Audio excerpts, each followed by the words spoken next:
बच्चों welcome to last module that is fifth module. एक नेताजी ने हरिहर काका के ज़मीन पर उसके नाम के एक विद्यालय के बारे में कहा, लेकिन हरिहर काका ने ये इनकार कर दिया। हरिहर काका अकेले रहने लगे हैं तो उनके भाइयों की चिंता यही थी कि यदि महंत अपने लोगों के साथ आकर उसको पुनः ले जाएंगे। लेकिन यही चिंता महंत के मन में भी आई थी कि अकेले रहने के कारण हरिहर काका को अपने भाई ले जाएंगे और अंगूठे के निशान लगाएंगे। हरिहर काका की सुरक्षा अब पुलिस करते हैं, लेकिन हरिहर काका की असली सुरक्षा अब ठाकुर और उनके भाइयों की यानी महंत और उनके भाइयों की ओर से ही मिलता है, क्योंकि वे दोनों को काका की जमीन चाहते थे। वे दोनों के मन में यही चिंता है कि गांव के कोई भी व्यक्ति उनकी जमीन हड़पने के लिए आएंगे।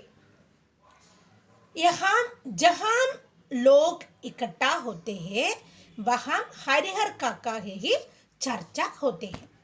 हरिहर काका के जमीन को क्या होगा, उनकी जिंदगी कैसे हो जाएगी, उनकी मृत्यु के बाद क्या होगा, हरिहर काका की मृत्यु के बाद और जमीन किसके हाथ में लग जाएगी, इस तरह की चर्चा होने लगी।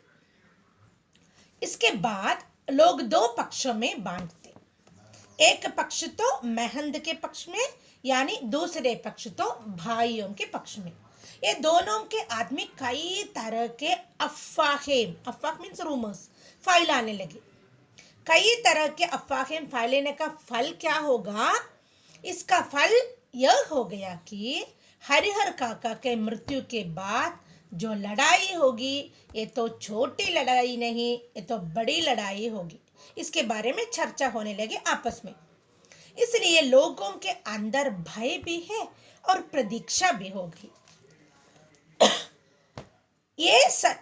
लेकिन लेखक कहते हैं ये सब होने के बाद भी हरिहर काका बिल्कुल चुपचाप अपनी जिंदगी के शेष दिन बिता रहे थे।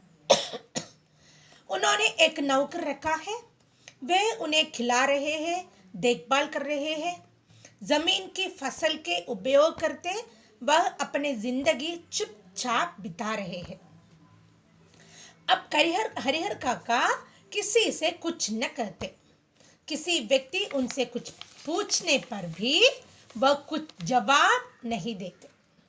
लेकिन हरिहर काका के घर में जो पुलिस है वह बहुत मजे से जीवन काट रहे थे।